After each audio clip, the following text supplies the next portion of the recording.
नमस्कार फ्रेंड, आज हम मकर संक्रांति के अवसर पर बना रहे हैं चिक्की वाले लड्डू। ये लड्डू की खास बात ये है कि ये बिल्कुल भी नरम नहीं पड़ते हैं, वैसे ही कड़क बने रहते हैं और एक दूसरे से चिपकते भी नहीं हैं। तो इन लड्डू को बनाना शुरू करते हैं। तो इसके लिए हम सबसे पहले मेजरमेंट कर लेते हैं। तो हमने अपनी वेट मशीन को ऑन कर दिया है। ये मैं हमेशा रखती हूँ, अगर वेट मशीन नहीं है तो कटोरी से भी सारे माप आसानी से हो जाते हैं। तो वेट मशीन में हम 3 चीज़ों को माप रहे हैं: मूंगफली के दाने, नारियल के टुकड़े और ये सफ़ेद तिल। ये तीनों चीज़ें मिलाकर आधा किलो हो गई हैं। वैसे मैंने इनको पहले ही माप करके रख लिया था, जिससे मुझे फटाफट आपको दिखाने में आसानी हो। तो जितना ये सामान है इससे कम हमें गुड़ लेना है। तो गुड़ हम यहाँ 400 ग्राम ही लेंगे। हालांकि 400 ग्राम भी मुझे तो ज़्यादा ही लग रहा है, लेकिन मैं 400 ग्राम इसलिए लेती हूँ कि कहीं बाद में रेसिपी बराबर बने या ना बने। तो 500 ग्राम अगर तिल हैं तो 400 ग्राम गुड़ हम ले रहे हैं। और अब हम रेसिपी बनाने की तैयारी शुरू करते हैं। तो हेलो फ्रेंड, नमस्कार।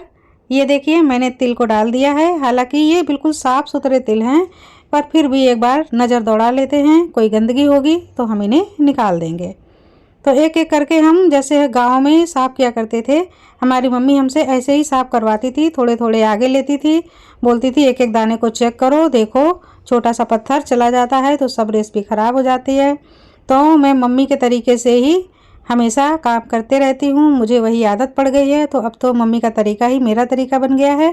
तो मैंने ये देखो बीन करके पूरे तिल को तैयार कर लिया है।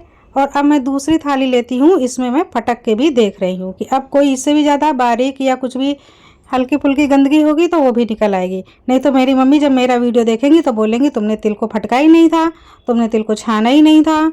तो भाई मैं देखो मम्मी सारे काम मैं कर रही हूँ बिल्कुल वैसे ही जैसे आप हमसे करवाया करती थी। तो मैंने अपने तिलों को छन्नी में डाल लिया है और छन्नी कर लिया है।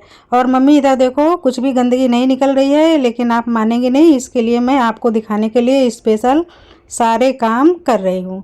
तो अब आप देख सकती हैं कितने साफ़ सुथरे तिल हो गए हैं। मेरी मम्मी खुश हो जाएंगी, सोचेंगी चलो मेरी बिटिया कुछ तो फॉलो करती है। वैसे मैं उनकी बात बहुत ज़्यादा मानती हूँ। तो ये देखिए मूंगफली के दानों को भी मैं चेक कर लेती हूँ, कोई काला दाना है या ख़राब दाना है उसको अलग कर देते हैं। तो ये नारियल के टुकड़े हैं, इनको तो हमने पहले ही कट करके रख लिया था। तो ये सारी चीज़ें अब साफ़ सुथरी हो गई हैं। तो अब हम लेते हैं गुड़, पलट लेते हैं। गुड़ के थोड़े से बड़े बड़े टुकड़े हैं, तो सबसे पहले हम गुड़ को बारीक बारीक कट कर लेते हैं। बारीक कट करने से क्या होगा कि हमको पकाते समय बिल्कुल भी ज़्यादा वक्त नहीं लगेगा और फटाफट ये गुड़ पिघलना शुरू हो जाएगा। तो ये देखिए फटाफट हमने गुड़ को भी रेडी कर लिया है। फ्लेम को ऑन करते हैं। बिना वक्त गंवाए मैं आपको पूरी रेसिपी जल्दी जल्दी दिखाने की कोशिश करती हूँ, जिससे आपका भी टाइम वेस्ट ना हो। सभी के पास समय की बहुत कमी रहती है और समय से कीमती कुछ भी नहीं होता है। तो ये मैं तिल को पहले ड्राई रोस्ट कर लेती हूँ।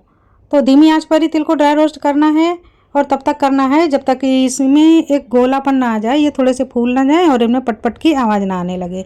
जैसे ही हल्की फुल्की आवाज़ सुनाई देने लगेगी चिरचिर की, वैसे ही हम तिल को निकाल लेंगे और दूसरे बर्तन में पलट लेंगे। तो हमारे तिल भून चुके हैं। अब हम इसी में डाल देते हैं कोकोनट। तो यहाँ पर हमने कोकोनट के टुकड़े किए हुए हैं, इनको कद्दूकस नहीं किया है, जिससे हर बाइट में ये खाने में अच्छे लगें। इनको भी ड्राई रोस्ट कर लेते हैं, निकाल लेते हैं। फ्रेंड, अगर आपको मेरी रेसिपी अच्छी लगती हो तो आप मुझे कमेंट में ज़रूर बताया कीजिए, जिससे मुझे पता चल सके कि आप मेरी रेसिपी पसंद करते हैं या नहीं करते हैं।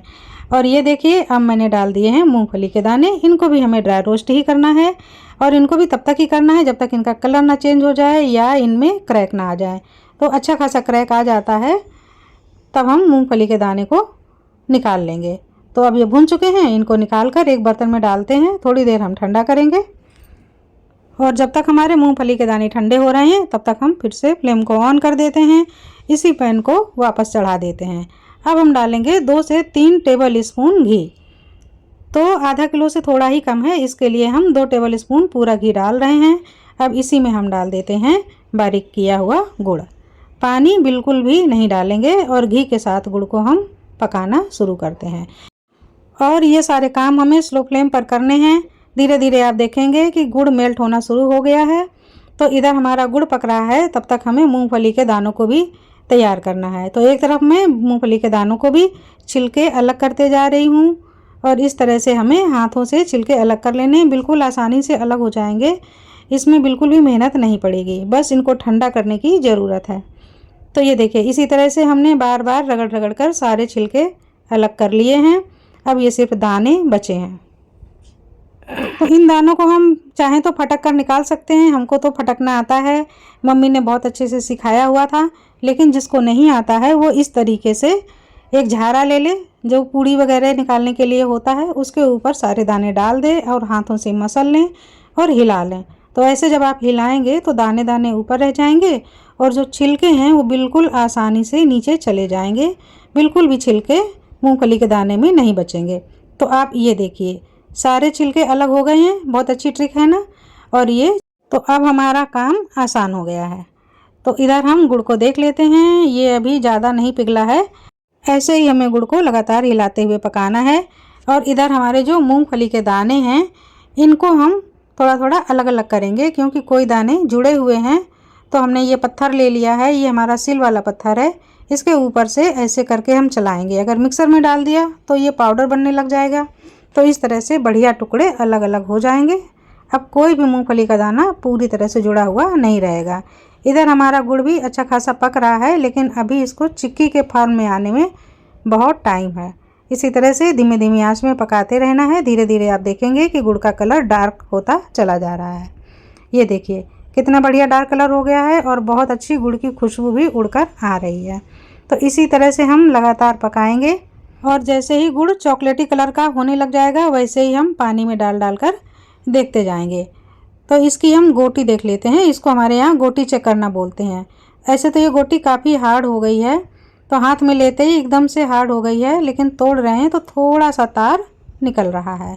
एकदम कट से नहीं हो रही है। जब एकदम कट से होगी तब हम इसको बंद करेंगे। तो अब हम फिर से देख लेते हैं। और जब तक हमारी गोटी वाला गुड़ ठंडा होगा तब तक के लिए हम फ्लेम को भी बंद कर देते हैं और देखते हैं कि कैसी गोटी हुई है। तो ये अगर बिल्कुल हार्ड है तो फ्लेम को बंद करेंगे। अगर अभी ये थोड़ा सा लच रहा है, एकदम से नहीं टूट रहा है, थोड़ा खींचने से टूट रहा है, तो अभी हमें गुड़ को थोड़ा सा और पकाना है, क्योंकि हम इसको चिक्की वाले लड्डू के लिए तैयार कर रहे हैं। तो चिक्की वाले लड्डू उसी तरह के होते हैं, थोड़े से कड़क जैसे कि चिक्की होती है। तो ये देखिए हमने फिर से लिया और अब ये बिल्कुल कट से टूट रहा है। तो बस अब हम मिला देते हैं मूंगफली के दाने, नारियल और ये तिल। इन तीनों चीज़ों को हमें मिलाना है अच्छी तरह से और धीमे धीमे फ्लेम पर अभी इनको और पकाना है।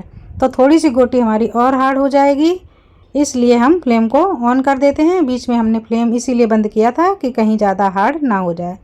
तो ये देखिए अच्छे से मिला लेते हैं, पूरी तरह से कोट कर लेते हैं।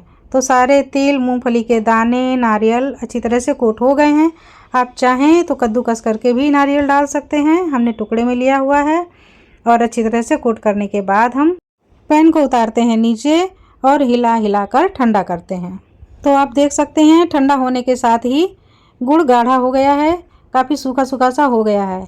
अब हम हाथों में लगा लेंगे घी। पानी का हमें यूज़ नहीं करना है, क्योंकि अगर पानी का यूज़ कर लेंगे तो लड्डू बनने के बाद जल्दी से चिपकने शुरू हो जाएंगे।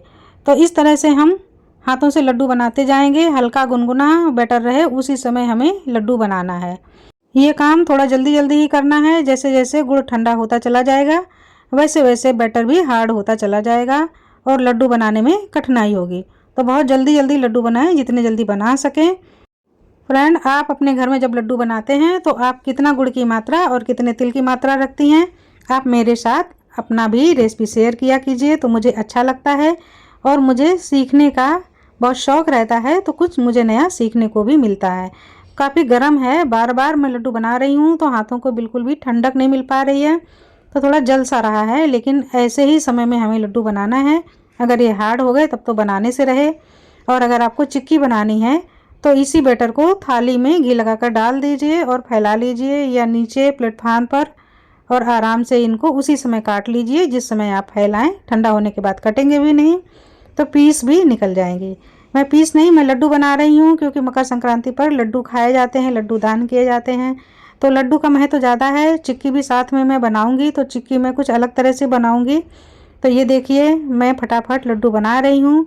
और अगर ये बिल्कुल ठंडा हो जाए, आपको लगे कि अब तो भाई लड्डू नहीं बन रहे हैं, तो वापस फिर से फ्लेम को ऑन कीजिए और स्लो फ्लेम पर 2-3 मिनट के लिए गुड़ को पिघला लीजिए। जैसे ही गुड़ पिघलेगा वैसे ही फिर से चम्मच से मेल्ट कर लीजिए और लड्डू बनाना शुरू कर दीजिए। लेकिन थोड़े से गुनगुना बैटर रहता है, तभी लड्डू अच्छे से बन पाते हैं। तो इस तरह से फ्रेंड मैंने सारे लड्डू बना करके तैयार कर लिए हैं। थोड़ा सा बैटर बचा है और ये हार्ड भी हो गया है। तो ये देखिए, अभी मैं आपको बता रही थी, अब मेरा भी वही हाल हो गया। तो मैं भी थोड़ी देर के लिए गैस पर चढ़ा देती हूँ। और ये देखिए पिघलने भी लग गया है। गुड़ बहुत जल्दी गैस पर पिघलने लग जाता है। वैसे ही हम उतार लेंगे और चम्मच से मिक्स करते हुए फिर से लड्डू को बना लेंगे।